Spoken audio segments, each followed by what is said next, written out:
Il y a juste un petit temps de chargement.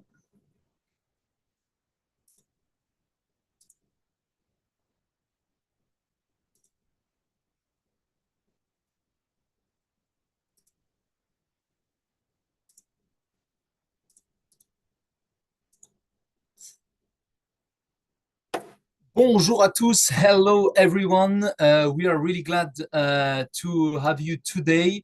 We will talk about moving to France. So we are live. It's a webinar, new webinar in Frenchly. Thank you for following us. We have the great pleasure to be with Richard Hamon and Fabien Pellissier. Thank you to both of you to being here today. We will talk about visas, residency, healthcare system in France, insurance. We'll have a glance also on the real estate market in France. So don't hesitate to ask your questions to our experts. To present them like quickly, Richard Hamon is the owner and managing director of French Connection HCB. They are a bilingual relocation specialist, expert of French visas and residency applications. Thank you, Richard, for being with us. Fabien Pellissier is founder of Fab French Insurance, independent insurance broker offering bilingual service as well, and specialized in health insurance that meets the requirements for long-term visas in France. So thank you very much to both of you for to being here. We're live. You follow us on Zoom or you follow us on YouTube. Ask your questions. We receive like many questions. We'll ask them at the end of these presentations. But first, I will give you the mic. And so, Richard, if you want to introduce yourself and French Connection HCB. Yeah, hi Clément, bonjour à tous. Pleased to be here. Thank you for the invite, and hopefully today we can answer some of your questions of people looking to move to France. What to say about our service? Well, I think it's safe to say we're the leading relocation experts for France, and we specialize in fully inclusive packages ranging from visas to residency. So, we take the stress away from having to deal with French admin, but not only that, we find solutions. I think that's the main thing that we do these days, is find solutions for you to be able to move easily by helping you with, for instance, apartment rentals and all the way to car rentals. So really very inclusive. Visit our website for more info, of course. But so we've been doing this for now quite a long while, over 5 years, and we've been working with Fabien from the very beginning. So yeah, very close relationship with Fab.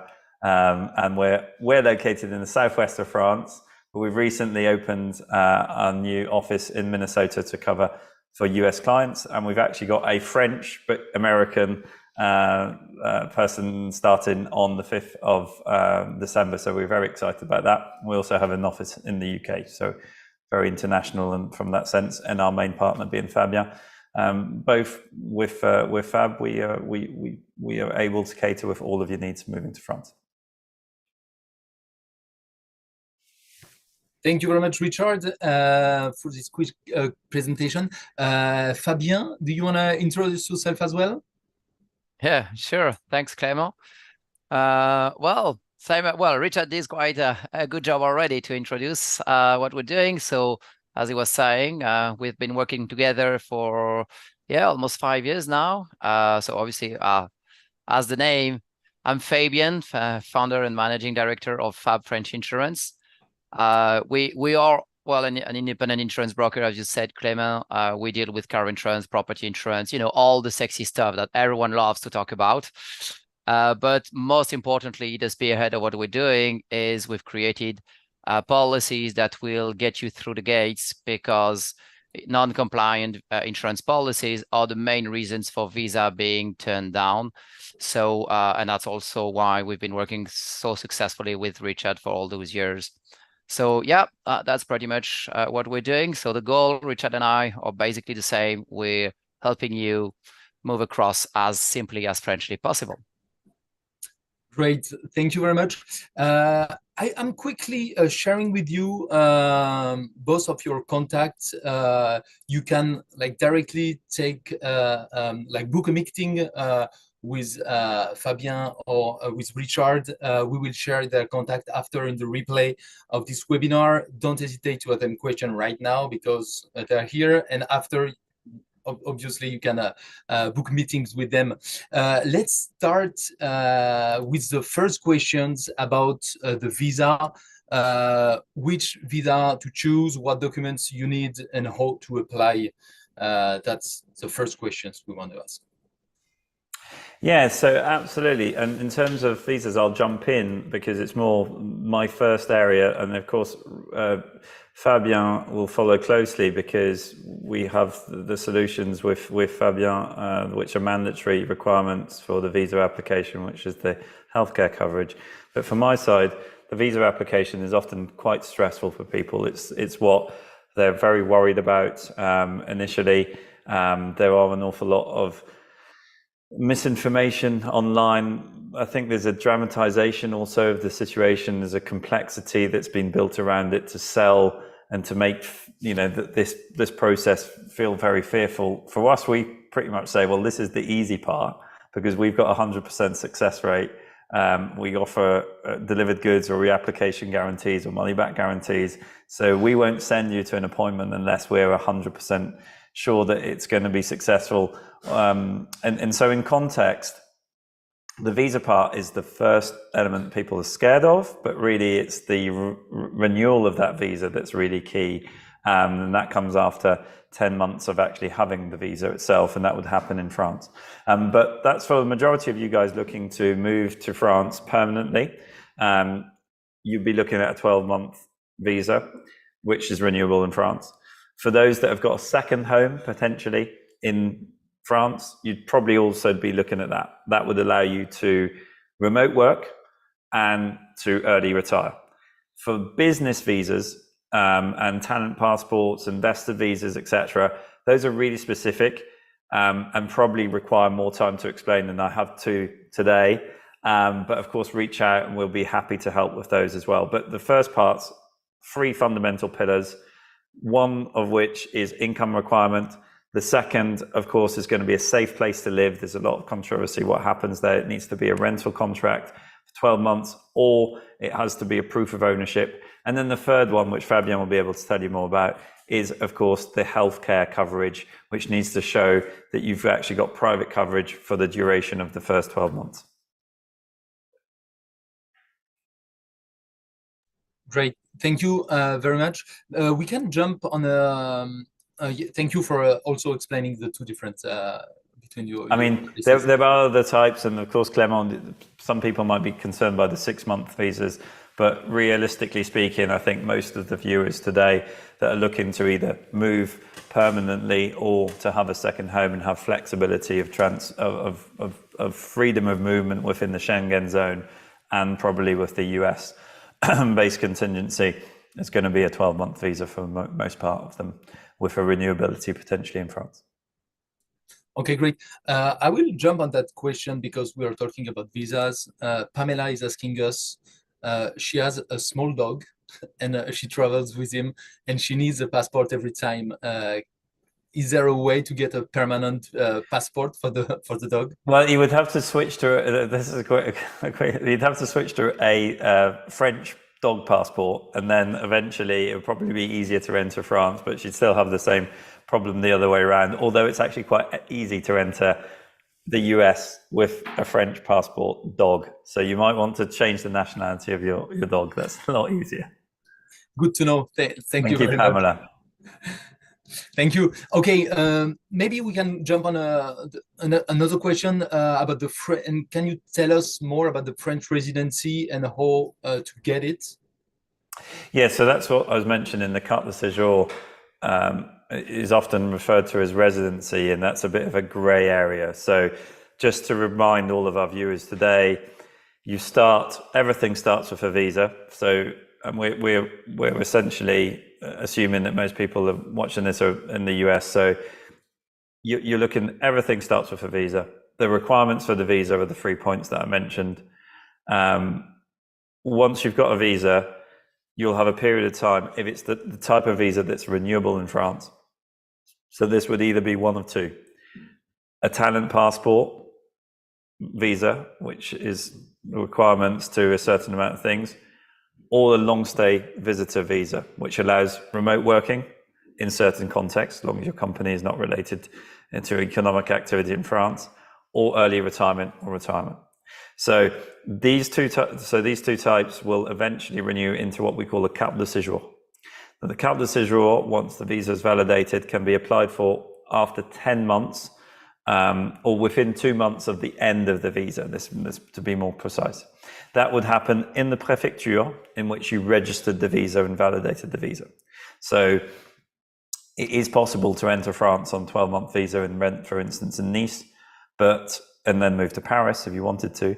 But your renewal, the first renewal to the carte de séjour, would happen in the prefecture in which you first registered. In this context, the requisites to the carte de séjour are going to be very similar to the visa application. Although here, this time, you're in France, in your local prefecture, and they can kind of make up their own rules to a certain extent. So Fabien and I are often subject to this where, sometimes a private coverage is no longer good enough. They actually want you to be on the French healthcare system, so the carte vitale, for instance. And so although that's not mandatory, it shouldn't be a requirement. If the prefecture say so, there's not much you can do about it. So over the years of doing this, and with our success rate and the kind of warranties that we offer as a service, we've got to know what helps to be able to guarantee a renewal. And basically, the easiest way I can say this is to get a carte de séjour, make sure that you've registered as much as you possibly could in the first year of arrival in France, and make sure that you've prepared yourself well to that final stage. And at that stage of renewal, then the prefecture will issue you with in this case, another 12 months of carte de séjour, which is essentially what people would refer to as residency. Actually, Richard, if I may jump in a bit, because Richard's being modest when he's saying that, because what he's saying is Richard's wording, and this is something emphasized a bit, but it's important to understand that the wording we're using and the wording that's being used in general is actually not really standard and very confusing. Like, for example, the visa itself, it's called a long-term visa. It's called the VLSTS. And that acronym, the TS bit, it stands for titre de séjour. But the titre de séjour, the carte de séjour, is actually something we refer to as the residency permit often. So sometimes people are confused. And that's why, at the end of the day, you might be reading stuff online. Everything might be correct, but, seen with a particular wording or from a particular angle. And as Richard was saying, once you're in France and dealing with the prefecture and so the problem is, there are theoretical rules, and they are the rules that actually will apply given how French you look from their perspective. And that's why, obviously, we'll tell you we're the best, but that's why working with professionals such as Richard and I is of paramount importance, because you could do that on your own. But Richard, obviously, the guy he's working with, they went through his services, so you only see 100% success rate. But on our hand, we see plenty of people which have dealt with their applications on their own and ended up, on paper, everything was perfect. But for example, this is just a usual example. Everything was perfect. They applied for the 12-month visa, and they went at the VFS center in the US. They went through the interview. Well, from their perspective, everything went fine, and they ended up with a 6-month visa instead of a 12, because something went wrong in the process. And the problem is, sure, they did get a visa, but then they have to, they can come to France, but they'll have to come back to the US to then be able to reapply for a 12-month visa in 6 months' time. I think that's the key thing is the renewability, right? So many people. Exactly. So that's the kind of, obviously, if you were living in the UK, that might not be that much of a trouble. But if you're living in LA, for example, it's probably a bit more painful. And that's why I wanted to kind of, shed light on this, because, and the same, Richard, for example, is using a wording that I would not have used. Like, he's saying he's extending the visa or renewing the visa. Myself, I would personally choose the word converting the visa into a residency permit. And that's why I'm saying, it's not right, I'm not wrong, it's not this. It's like everyone's using his own wording because this is non-really standard thing, you know, and that's why it's important to make sure to not be confused. You know, you might be hearing conflicting information, which actually can be actually the same thing. Like renewing and converting a visa into a residency permit is actually the same thing most of the time. So yeah. Yeah, so there's a few questions I see actually, Clément, live come through. What is a carte de séjour? Well, a carte de séjour is the follow-up to a long stay visa or to a talent passport visa in that context. It's what is described as often as not as residency, and it is a more permanent type of the same kind of visa. To be fair, the regulations between the 90-day rule, which is what you get if you don't apply for anything, by the way, guys. So that's 90 days every 180. But essentially, the regulations are the same. So I see quite a few questions, as usual, about remote working. Yeah, that's completely possible with it be a 90-day rule or on a longer term visa. But the reality with remote working is often the case that you can disclose this at your visa application. It is tolerated, but there are exclusions. So if you are your own boss, for instance, and you might do some business then in France by arriving in France, then you need to apply for a business visa. So again, if you do have questions like that, please feel free to reach out to us directly, because I think we can go into more detail about the actual remote working status. But as always, Clément, you know, we've discussed this beforehand. You know, this stage of the carte de séjour is all about planning and all about making sure that you have the right preparation for the appointments.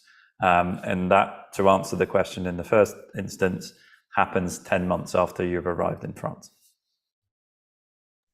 Thank you for precising. I'm sharing as well your contact, because yeah, if you have like really specific questions, don't hesitate to reach out directly to Fabien and Richard. We receive a lot of questions. We will like follow up like a general presentation and we'll answer the question at the end. So don't hesitate to keep asking questions. And don't hesitate also, if you want to raise your hand, we can ask you to directly ask questions. But before that, let's move to the healthcare system. And Fabien, maybe you can talk a bit more about it and how to simply join the French healthcare system as an American. Sure. Well, just in case that there is, because Richard mentioned as part of the 3 pillars for the visa application, just to hand on that topic, don't assume, even if you have Medicare or I don't know, like a Bupa or Cigna or IMG top-notch medical plan, to actually secure the visa application, you need a policy that follows a very strict and specific set of rules that the French consulate or VFS, the subcontractor in the US, will expect to see. So for example, no excess, no deductible, no copay, no co-insurance, something like anything like that.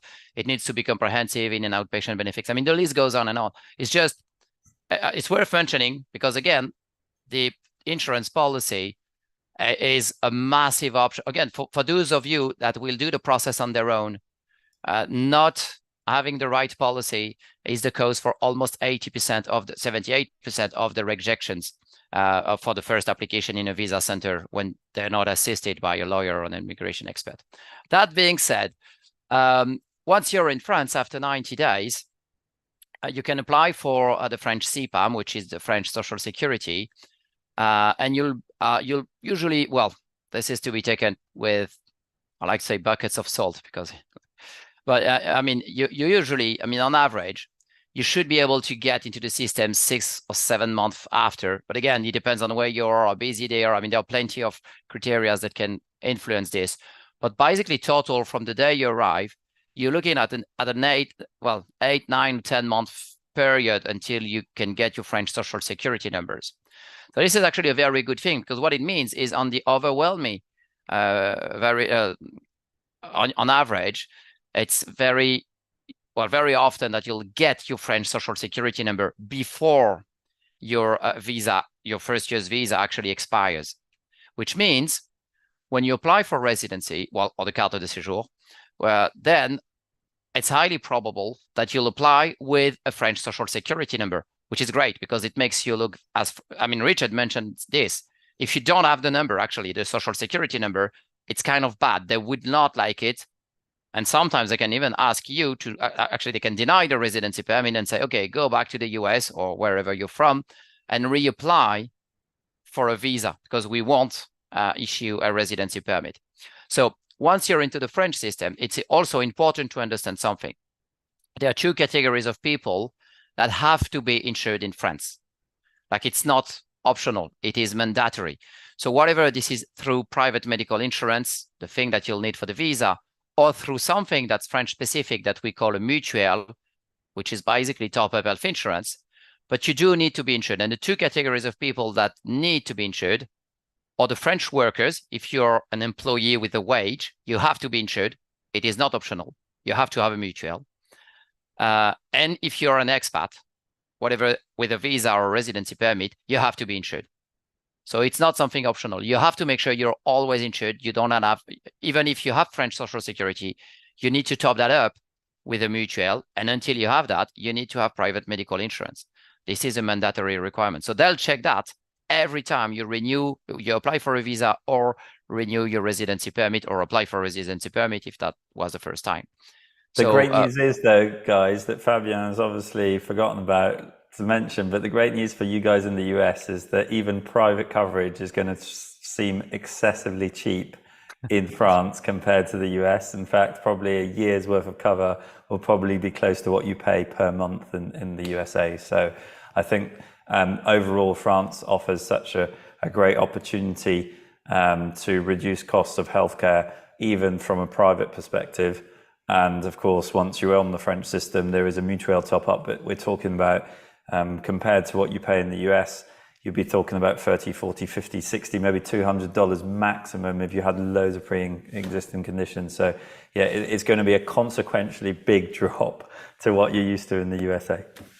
Yeah, well, to throw out some numbers, if you're less, well, again, depends exactly on the age band, but between 40 and 50, you're probably looking at $1,200 a year for 12-month cover, so 1,200. If you are 50 to 60, it's going to be between 15 to 2,000, so 1,500 to 2,000 euros for 12-month cover, whatever the medical history and conditions. That's for the private health insurance. And basically, once you are eligible to the mutual, you can divide that by 2 or 3. So yeah, that's the kind of figures you could be looking at. It's a huge benefit for sure. Yeah, and the cover is comprehensive. I mean, in France, once you are part of the French system, well, this is the fun thing. Well, obviously, Richard and I, we're working in the field, so we're aliens to our own country in that regard. Because if you ask any French native about, well, how the French social security system works, will I be refunded? How much would I be refunded if I go to the dentist and things like that? No one knows in France. Well, no one knows, really. It's just they're used to the system. They know it works. And they just go to the dentist or they go to the GP, the general practitioner, and they know they won't pay anything. But basically, the rule of thumb for you is that if you have social security plus a mutuelle, you will always be provided with at least one option for free. It doesn't mean it's always free, but it's always, even if you have like a root canal or you have to get some prosthesis done, dental, the dentist has the legal obligation to provide you with at least one code for free. So sure, if you want to go for the, the ceramic-based dentistry, and it's probably going to be involve some out-of-pocket expense, but you'll have a free option. When I'm saying free, in France, there is always at least a €1 deductible. So that's nothing. But, from a French perspective, we would riot for that €1. So it's important for us. But I mean, with you guys, it's fair to say it's for free. And importantly also to mention that the cover, the service, the medical service in France is really good. That's important. So we talked about it already a bit, but can you tell us more about the role of the insurance? Which insurance? About the visa or the top up?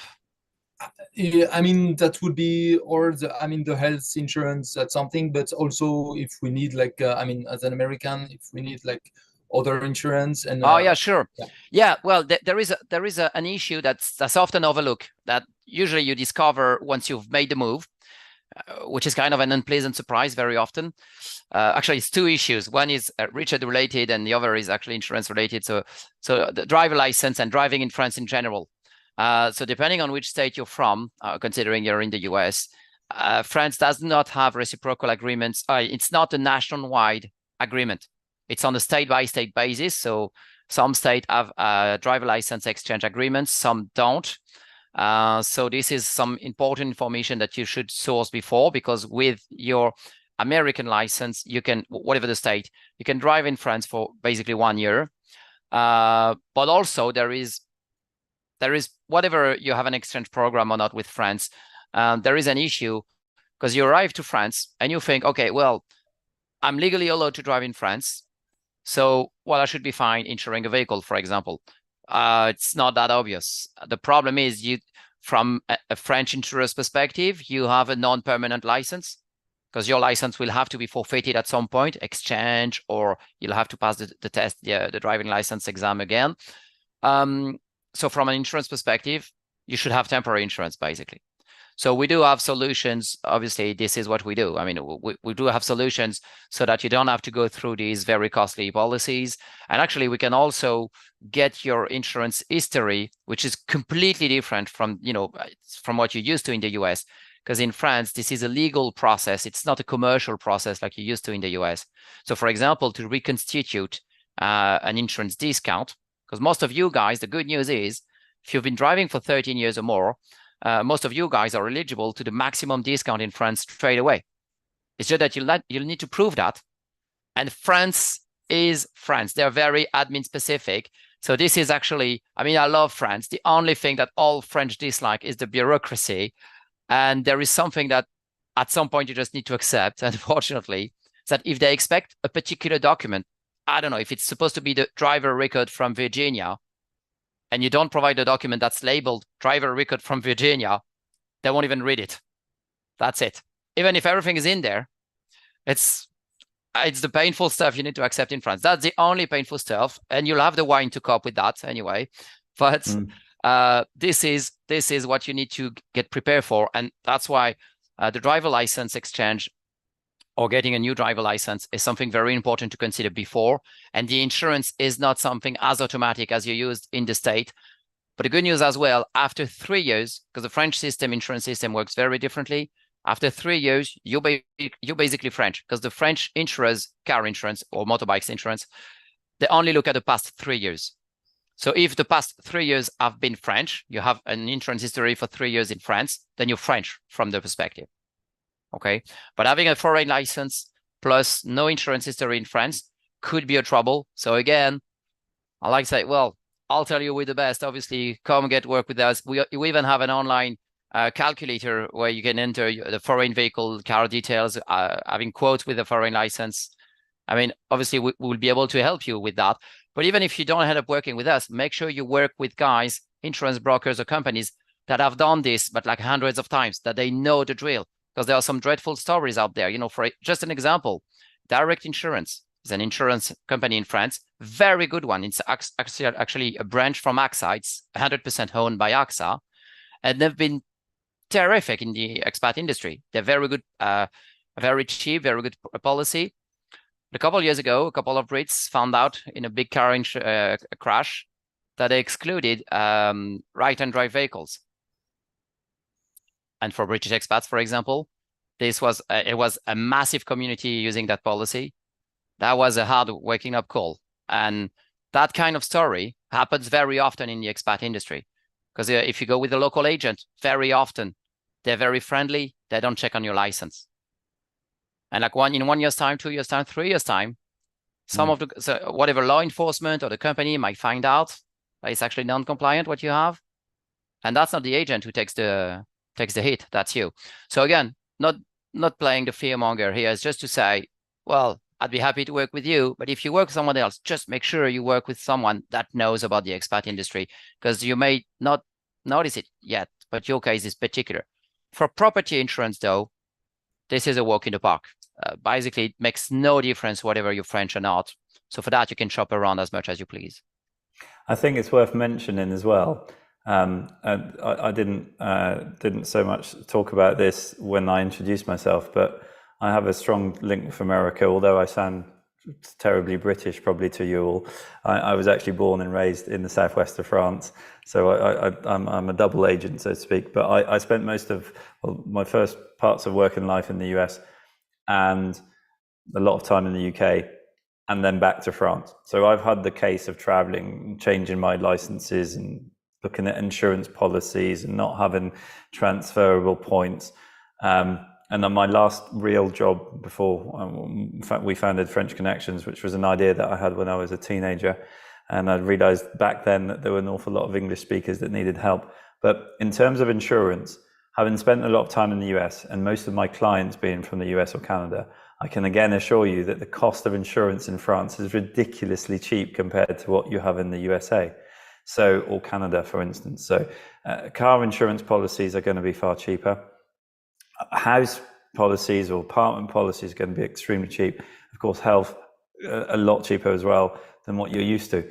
But I think what Fabien's pointing out is that just to make sure before you commit to things, that you understand that the person providing you with the service understands that you are from the US. And unfortunately, US Canadians, there's an exchange of driving license that's limited to certain states. I'll be happy to share those with you. For those that don't have those states, well, you've either got to change your address in the US to change your license to then do that. And I do have clients doing that. But I do have an awful lot of clients that do actually want to sit their test in France. I think that's something to mention. That we haven't it's on the top of insurance because it might not enable you to be insured after a year. And for those that have got second homes in France, Fabien and I have probably got a solution there, because you might not want to exchange your license, but you want to be able to continue to drive and insure a car.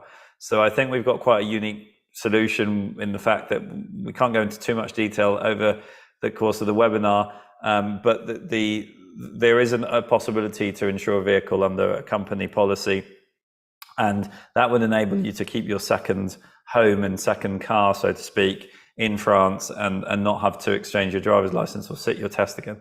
But for those that do want to sit a test in France, it's a big problem that we have for thousands and thousands of clients that we help each year move to France, or second homeowners, probably 5 per week. 5 couples per week we help relocate from the US or Canada to France. So it's a huge number. It's very difficult to find an English speaking driving instructor in France. So be prepared.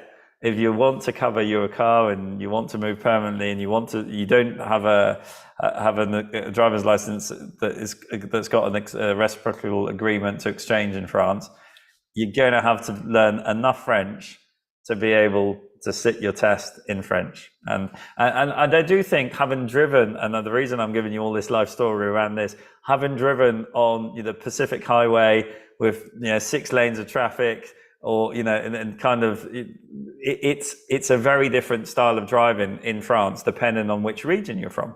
So Clément, you're from the north west east of France, sorry, and the roads are different there, the climate's different. Down in the southwest, in smaller regions, there's a lot of fog. Fabien was driving in the fog the other night with me, and there's smaller roads. There's not many lights out there. People drive a bit differently. In Paris, people are going to be very aggressive. So it actually might be worth, even if you don't want to sit your test again, just taking a few hours of lessons when you move to this country, or if you're just to be confident and not have too many insurance claims on the back of it. Yeah, and actually, so it's 100% endorse what Richard just said, because France, although it looks like a small country, especially compared to countries like the US, yep, but it's a very diverse country, like, southwest, southeast, northwest, northeast, and Paris.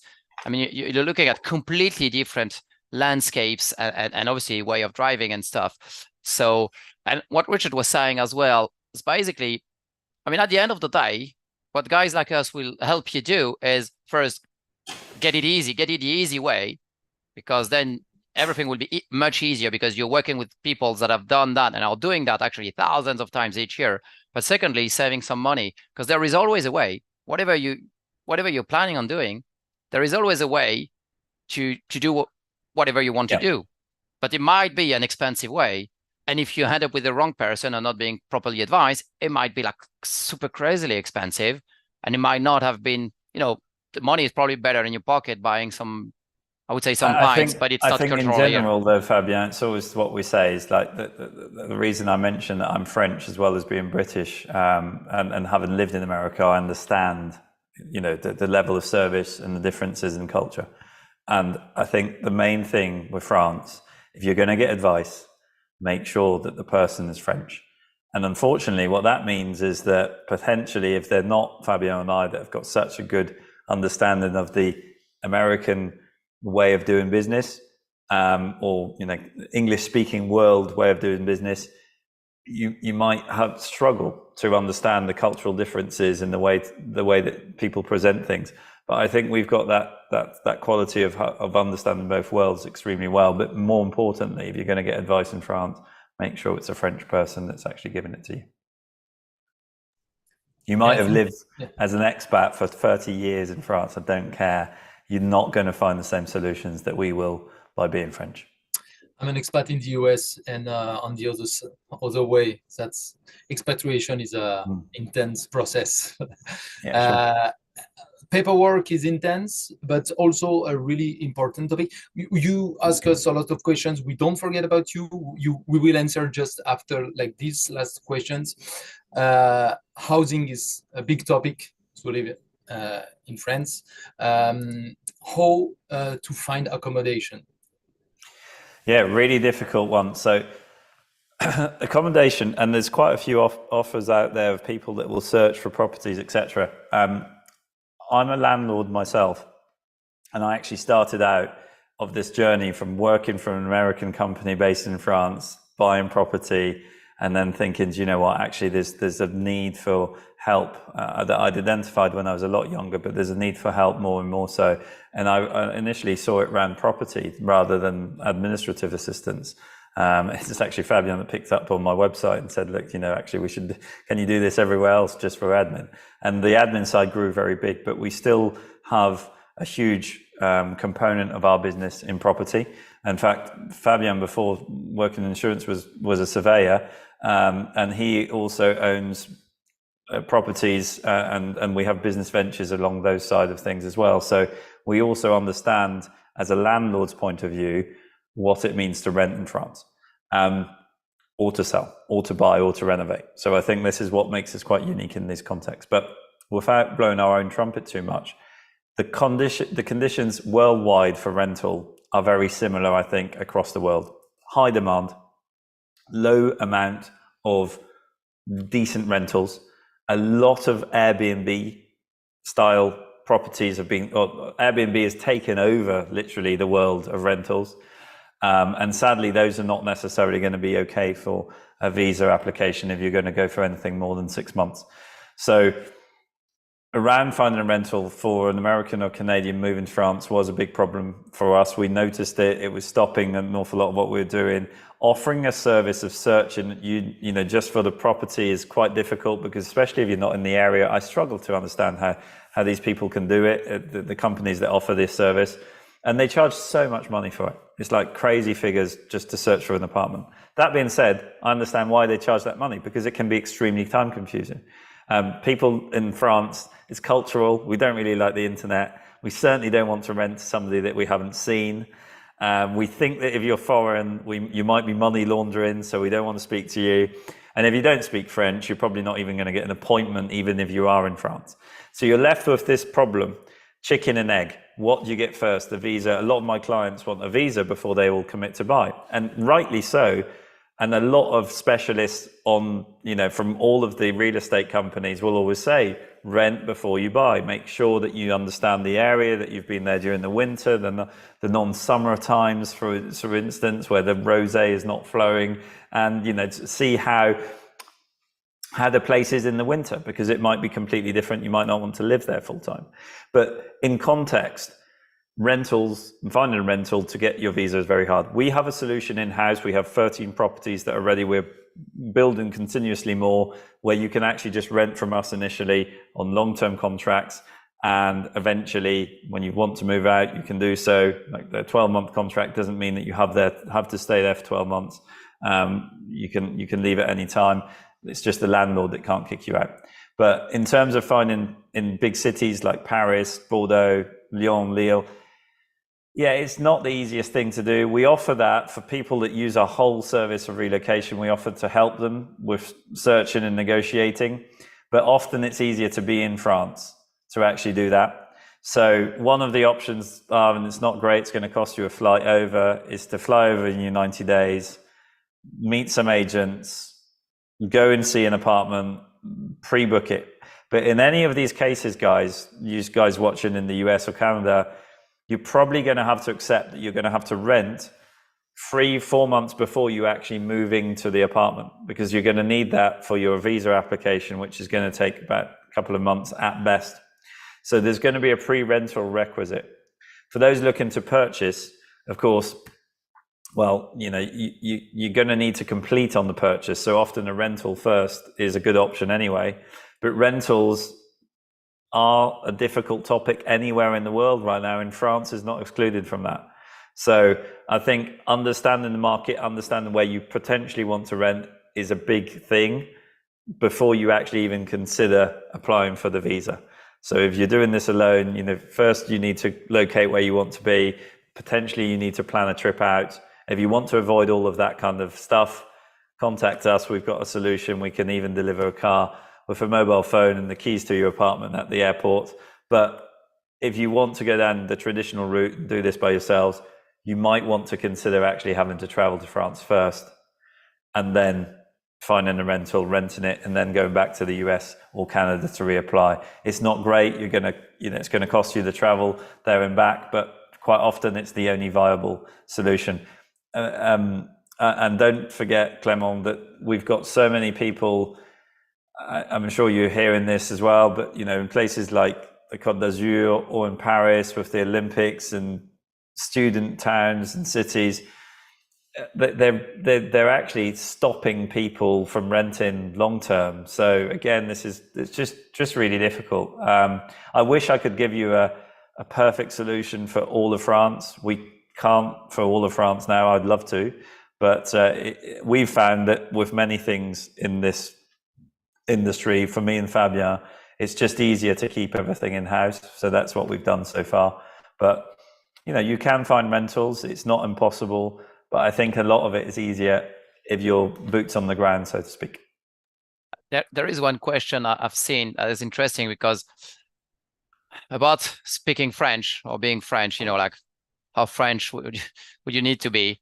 So technically, it's important to understand that you can, and actually I have American clients that have been in France for 25, 30 years that do not speak a single word of French, or probably like un café s'il vous plaît, or, just the basics. But France is not required for a visa application, long-term visa, residency, at least so far and for now, but it's not required. And you can live all your life in France without speaking a word of French. It's just that if you do not speak a single word of French, it will make everything a bit harder, like, going to the general practitioner or having to go through the driving lessons or whatever you do. And you'll need the assistance of people like us all the time. So we won't complain, but this is to say that, this is not something that's mandatory unless, unlike any other countries. Some other countries in Europe will require language tests and things like that. It's not required in France. However, we would suggest you're able to manage at least a bit, so that it makes your life a bit more simple and less costly.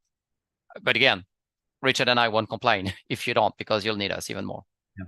I think, Clément, but going back to your question about property and the searching of such and all of those kind of things, I'd just be extremely cautious of companies that offer you guaranteed rentals for large sums of money. I've seen it and heard it so many times, through clients that have approached me too late, that have paid, thousands of dollars literally for property searches. And, as a landlord myself, I used to, in fact, Fabien and I have only really come to this conclusion of doing up our properties that we owned in rural areas, essentially, which we didn't really think they would be of much interest to Americans, Canadians moving to France. But the truth of the matter is that as soon as you outsource the service to somebody else, the other thing that the reason I don't really like touching things that don't belong to me or outside of my area is that I don't know what your expectation is going to be.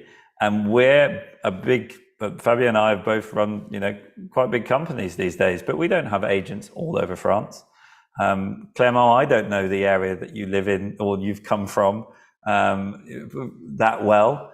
And so potentially it would be very difficult for me to find somewhere in Alsace, for instance, which is completely the other side of the country for me. And so I just wouldn't be able to claim or to help a client or to claim that I can help a client do that. Of course, we can make the phone calls, we can assist with bits and bobs, but really it's going to be a difficult thing for us to do in a context. And I wouldn't recommend really using a company that solely just looks after renting or finding your rentals, unless, as Fabien said beforehand, they've got a track record of doing this. They've got many, many years of experience. And what is their key selling point?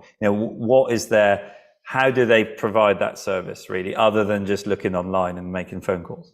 And specifically, if they're not French, not sure what they're going to be able to do, because most landlords are going to be French, right? And the other key thing is, if you are going to do this on your own, I think it's really worthwhile doing. Probably use a website like Le Bon Coin, which is literally the Gumtree or Craigslist equivalent. I know it seems a bit silly, but actually it is the only thing that will enable you to actually have contact directly with the landlord.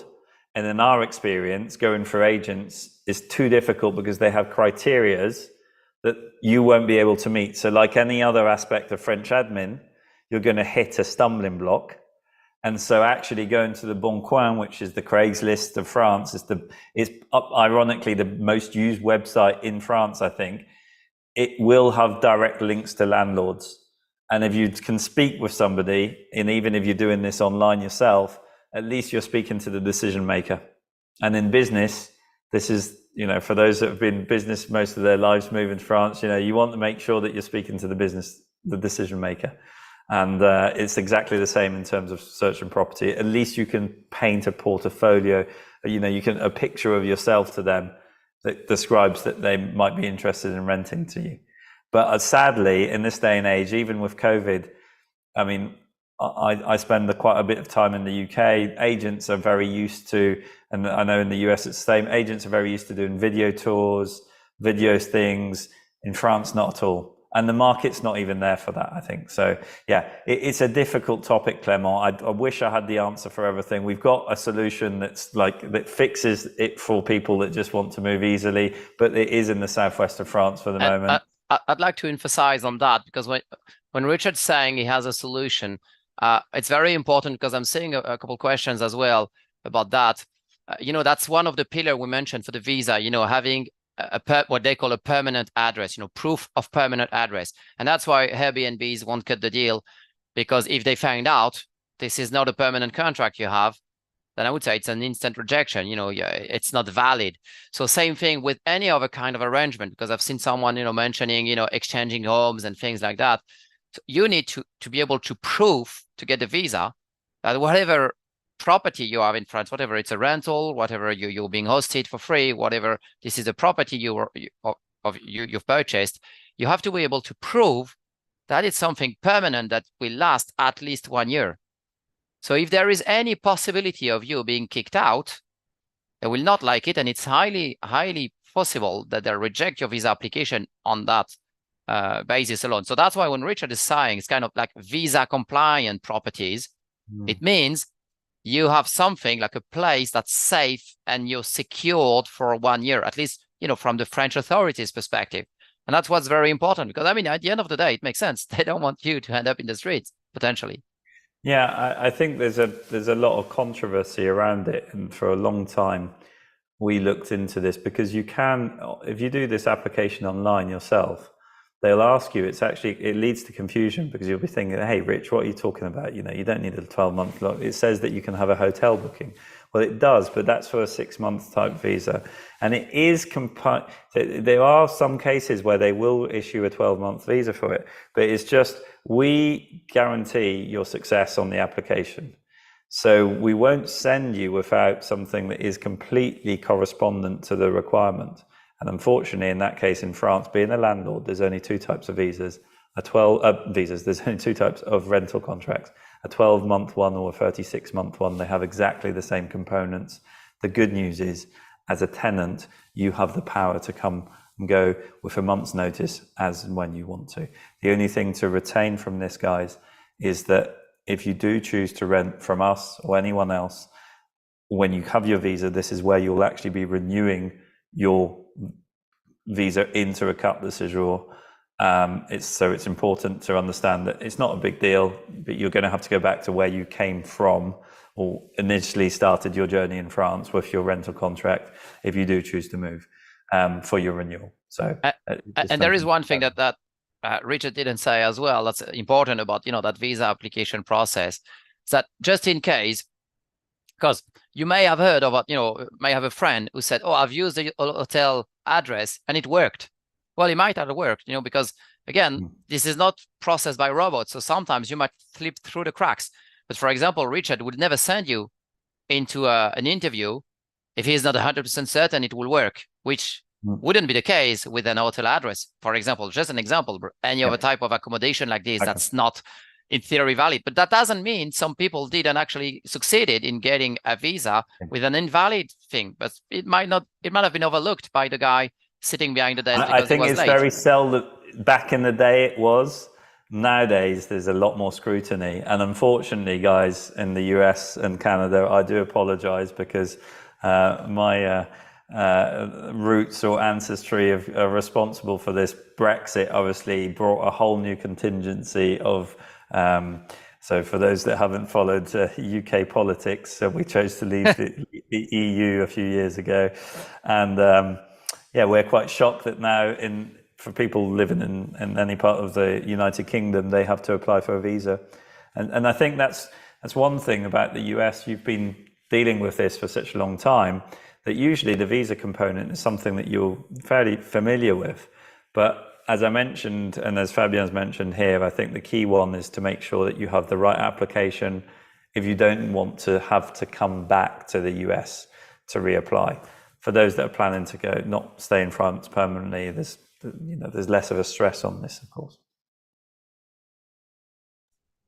Thank you very much. We have many questions, and you answered to a couple, and not a couple, many of them online directly. So thank you very much for that, and all the precisions.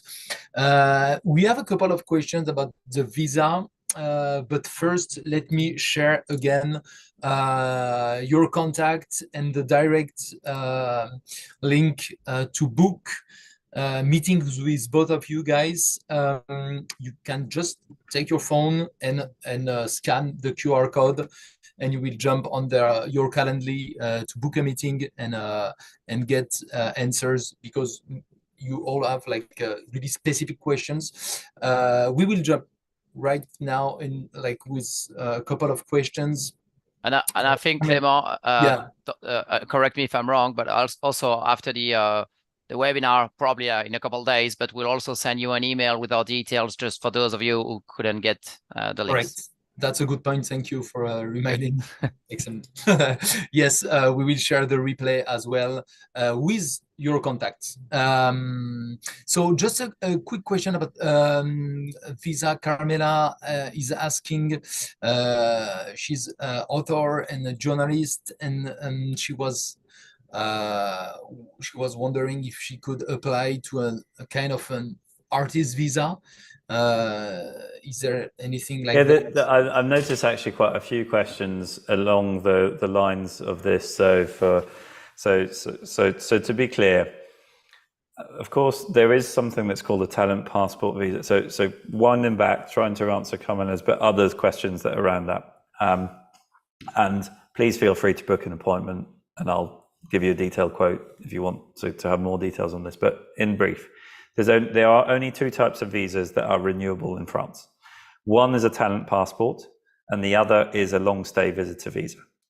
A long stay visitor visa is the most common application that we have because it has the less requirement, if you like. Long stay visitor visas enable you to remote work, and they enable you to work from your computer as long as you're not working in France or join in meetings. So for journalists and things like that, you're just writing for the New York Times and you're sat in Provence, all good. If you wanted to, yes, you probably would be able to apply for a talent passport. And in talent passport, they actually regroup different types. So you have an entrepreneur visa. That would be that you create a business in France and you invest 30,000 euros. You have an investor's visa, 300,000 euros of investment. You could have a special talent and you would want to apply for a job in France or for studies. That would also but that would make certain requirements for you to create a business, to work, to create activity in France, all of which might be completely avoided. And sometimes, I wouldn't say unlawfully guided, but of course, a law firm that just does visas might push you towards the most complex visa because eventually, well, they're only going to ever sell you one service. So they may as well make it the most lucrative for them possible. And there's an overcomplication of the situation. So in your case, I think as a writer, as long as you're not planning to actually sell or write for the Figaro or for something based in France, then you'd probably be absolutely fine on the long stay visitor visa, which don't think of visitor or as non-renewable. This is going to be renewable to a carte de séjour, and that carte de séjour we could change your status, or you could remain in the same context. And so for all of the others artistic kind of based things, yes, there is that talent passport, but it might not be required if you're not really planning on launching an activity in France or actually going to work for a French company or create something to then sell it in France in terms of writing or painting, etc. So again, I think Fabien mentioned that the labels, the names that people give for things, don't assume that visitor means that you can't do remote working. And there is something as well that you've mentioned briefly, but it's important that you could come with, I don't know, like a visitor visa and then change your mind or do something else. I mean, it's perfectly okay to change the type, like what they call the reason for the stay. So you can have come with a visitor visa and end up in a year's time with a business visa or, applying for residency with a business now or things like that. So yeah. Yeah, and equally, I have a lot of American clients actually that are younger that have moved on talent passports because a company have recruited them and asked them to move to Paris and blah, and now they want to launch their own company. Well, they can change even in the progress of their 4-year talent passport visa, which is the only difference between the two, is that it's a 4-year visa rather than a 12-month one. But yeah, even in those contexts, you can change statuses. So once you're in France, the hardest part in the way is getting to France, then we can change the status for you. We do that regularly. Our success rate is 100% on those as well. So again, if I can do anything today is put your mind at ease. The visa part is not the most complex, although people are demonizing it, stressing on it. Of course, there's money to be made in fear. But what we specialize in, and with Fabien's help, is to create one big package where you can actually just come and enjoy France and stay here and do whatever it is that you want to do, really. Thank you. It will help two questions. If you get an EU citizenship, like Italian, Spanish, or whatever, does it help? And I mean, can you just travel to France after? Or do you have to wait? Sorry, what was the question, Clément? Yeah, Andrea obtained an Italian citizenship. Yeah, no, she's good to go. I saw that question. Yeah, she needs to not speak Italian in France because we're a bit funny about that. No, I'm only joking. We're parlo italiano, and so there's Fabien because we spent some time down the coast, in France, which speaks more Italian than French. But the point being is that an EU citizen still has to register in France. There are still things to do. You still will need to get into the French healthcare system. So we still create packages for EU nationals as well. Get in touch. We can help you with all the registrations that you need to do. But in theory, it's very easy to just move in. And just to answer on the question about the, actually one of my employees is American.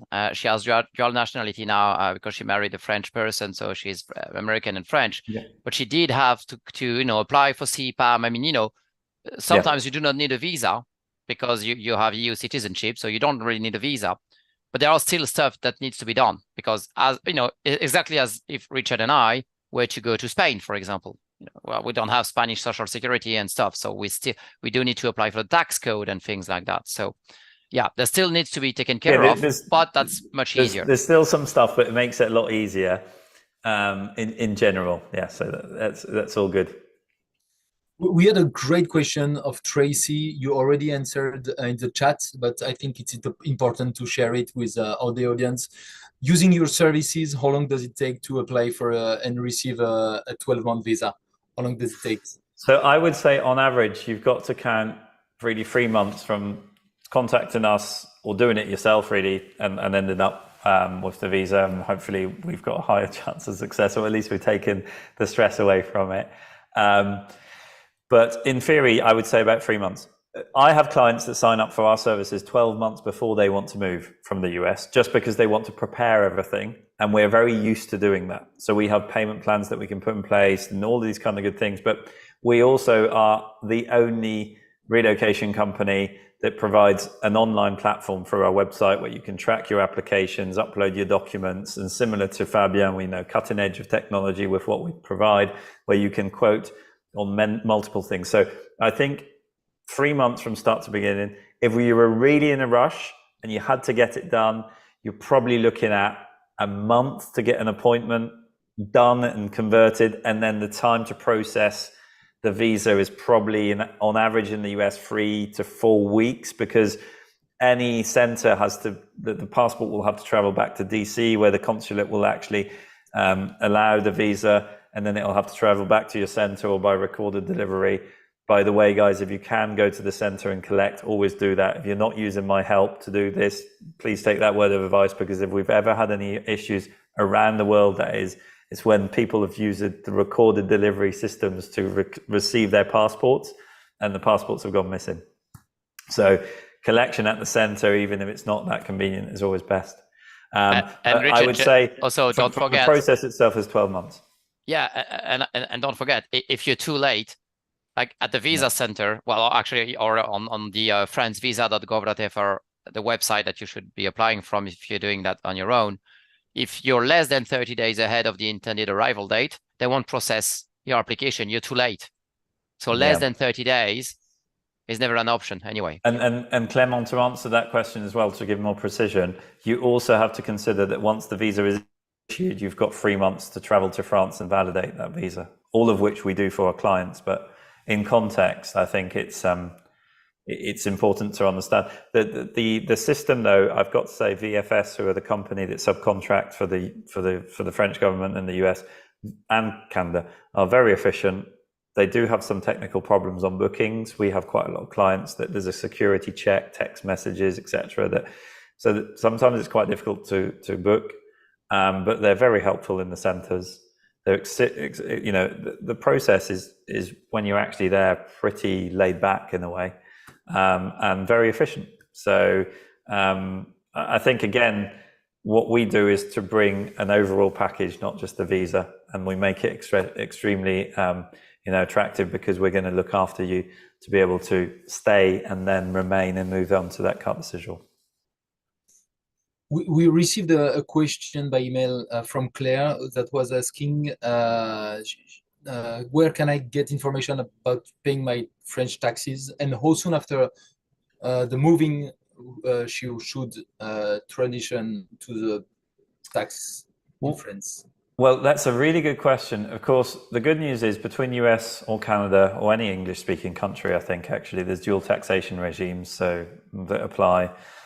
So there's no harm in becoming a tax resident, so to speak, in France. The only thing that France does have is it's fine having lots of money in France in the bank, but having real estate is a problem.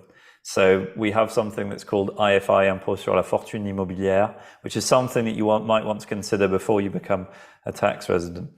But we can help with those things as well, and we work with private banking for high net worth individuals. I have an awful lot of solutions because a lot of my clients by nature are got millions of dollars in their accounts if they've sold their main home and they've liquidated all their assets.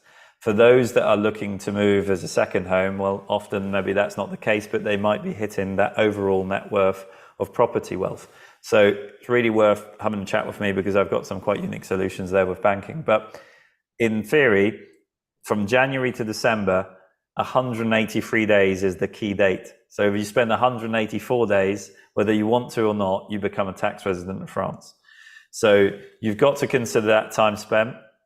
You do have to consider that if you want to renew your visa into a carte de séjour, you're going to have to get a tax code, a personal tax code. And whether you spend less than 6 months or more than 6 months, you're going to have to do a relevé fiscal non résident or résident, both of which we can help, and we have our in-house as accountants, etc. That's a good thing, because the question we see often, like France is also very flexible with whatever visas or residency permits. You're not in jail. If you'd like to spend like 9 months a year outside of France, you're completely able to do that. So, Same with the tax system. So you can have the advantage of having a tax return, whether it be non-resident or resident, to answer the question specifically, there's no given time to actually go and apply for a code, unless, of course, if you've purchased a property, you'll automatically be allocated one for your property, which will then be linked to your universal code. It's what they call a NIF, a numéro d'identification fiscale. And I think we have exactly the same thing in the US. You have exactly the same thing in the UK or Canada, where this is just one code that is basically encompasses all of your taxes. But to answer the question precisely, there's no harm. You can do it really when you need to. Tax returns in France are done year -1 depending on the region, really. April to May is the cutoff deadline, and you do it for the year past. So when you've just arrived, you don't need to worry about that. But part of our package, we would include that for clients, whether they stay here permanently or not. And if they do want to stay here permanently, it's going to be mandatory to do a tax return. And it's also, it's maybe very British to use this expression, so I do apologize, but it's the Willy Wonka's ticket to the golden ticket to the chocolate factory to have a tax return in France if you're going to renew your visa in France, because it shows that you're compliant. Unfortunately, the Americans haven't had much choice. There's a lot of restrictions around banking, etc. But for years and years, the British abused the system and never really registered properly for a lot of things. So the French do love it when you come with a proof of income, which is on a tax return. And that's the good thing, that you could have a zero earned in France and, $200,000 in the US. As long as you've paid your tax in the US, you won't be taxed in France again. And the tax system in France, I mean, especially from the US, you see that as dreadful, and you're like, you've heard all the crazy stories, but actually this is a misconception. I mean, the French taxation system is actually the French national taxes, they're lower than in the UK. The tax brackets and the tax ranges, they're lower than the UK's. What made France, the French reputation about that is about the wages, though. Because so taxes on wages are crazy. This is what where the reputation came from. But national taxes, they're not that bad, and especially if you're coming from the UK, then I mean it's even better in France. Well, it's a bit better in the US, obviously, but it's not that bad, all things considered. No, I think especially if you're wealthy. There's a misconception. Yeah, if you've got liquid cash, it's actually really good. IFI isn't all of that bad either, and I think for those that are asking about questions about businesses and launching businesses in France, the good news is corporation tax is so much lower than the US. So for you guys that have got an overall plan of action with multiple properties and maybe multiple businesses across the world, France is a nice addition to a US business, because you can maybe cross invoice, you can have a holding company, and all these kind of things. So yeah, I think not to be too worried about tax. But to answer that question precisely, Richard, the wealthiest one, like you say, often? Oh yes, Wealthiest? I think it's Fabian that told me that the wealthiest guy in the world that everybody forgets about because everybody talks about Jeff and Elon, but the guy that owns LVMH lives in Paris, and Louis Vuitton being the company, and he's Yeah, excessively Bernard Arnault. wealthy. Bernard Arnault being one of the most richest guy in the world, and he chooses to live in Paris. So again, there are solutions around things, but I think that actually joins up well to what we've been saying since the beginning of this. In France, there's solutions for everything, and I'd wish I'd known what I know now when I've launched businesses, when I've done things personally, because even being a French national, moving back to France over 5 years ago, I learned the hard way by making mistakes. Fabien, even being a French national, made mistakes when he, I'm sure when he created his businesses or purchased his properties. And so it's all about what you know really here. And there are actually ways around pretty much every system, legal ways, there's nothing, we're not advocating anything illegal here. It's just that nobody's going to freely give you that information really. A lot of barristers, lawyers, they're going to keep all of that. Accountants, they're keeping all of that information to themselves because they can charge you high ticket fees to give you that info. We're quite open to sharing that knowledge because we're going to offer you a package from start to finish. We don't need to bombard you on one particular service. Thank you very much to both of you. It's been an hour and 10 minutes. We don't want to make it too long. We will share again your contact info. I don't know if you want to pick one last question or if you want to say something, a few last words. We had a question about how it works to get a car. So basically cars. Hey, I'm a self-confessed car fan. Actually, the story, without boring any of you, the reason this company actually exists is my father restored classic cars, and he never bothered really learning French properly. So I had to import vehicles from all over the world, especially from the USA, to France for him. And it's actually Fabien that picked me up because of that service many years ago. So cars is a big thing for me. And it's actually a hot topic in France. Now, if you love your car, we'll find a solution to register it in France. But that being said, France in 2024 is going to be announcing, and I've already announced, excessive fees on any combustion engine vehicles. So if you're planning to bring a vehicle from the US, and actually ironically, even if it's a Tesla, the actual first registration fees for vehicles that are less than 30 years old are very difficult. The other thing is that in Europe, we have something that's called the Certificat de Conformité Européenne, or COC. There's a lot of scams around that. Never pay anybody online, by the way, to buy that. But if you don't have one of those, and most of you guys that own a vehicle in Canada or in the US that you've purchased in the US will not be, even if they're a Mercedes-Benz, even if they're I don't think you actually can buy a Peugeot, but even if they're a European car sold in the US, you'd wrongly assume that it's going to be very easy to get a COC. It's not. The French are cracking down on any vehicle, even in France. So it's quite a difficult process. I'm proud to say that we are the leading importers, a company that can solution that because, as I've mentioned, I've been doing it since I'm a child, quite literally. But essentially, if your vehicle's over 30 years old, it's pretty easy. We can, that's pretty easy. If you're in your first 12 months of moving, you'll have a tax and duty-free import. But if it's less than 30 years old, it's not EU compliant. So it's worth checking with your manufacturer beforehand. The cost of transport is going to be really low, but the first registration is going to be very difficult. You're going to have to go. And even Teslas, for example, because we're talking about non-EU cars. Even Teslas, I mean, legally speaking, you could import them, but they're not compliant with the EU system. So the EU electrical grid, for example, US electrical cars don't work in France. It's just worth checking with us before you do it, because once it's here, it's difficult, but we can find a solution for that for sure. We can help you ship it. Shipment, etc., is easy. It's just making sure that you've got the right vehicle. If it's over 30 years old, it's going to be easy. So for any guys that have got classic vehicles, motorbikes, etc., very easy to do so. For those that have got more modern vehicles, worth checking. We also have a solution though, Clément, as you'll probably laugh now, but we always have a solution, but we also have a solution to purchase a vehicle in France if you wanted to, and we can even deliver it to the airport or train station so that you can collect it beforehand. We can store the vehicle here at our garage because I've got a bit of issue with cars and bikes. But the point being there is that we can do that before you actually arrive in France, because rental car fees super high here compared to the US.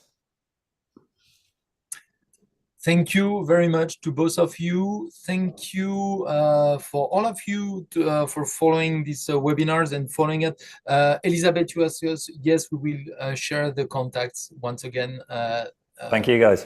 Yeah, so don't forget, if you are not a newsletter subscribers, go on Frenchly.us and you will get the replay.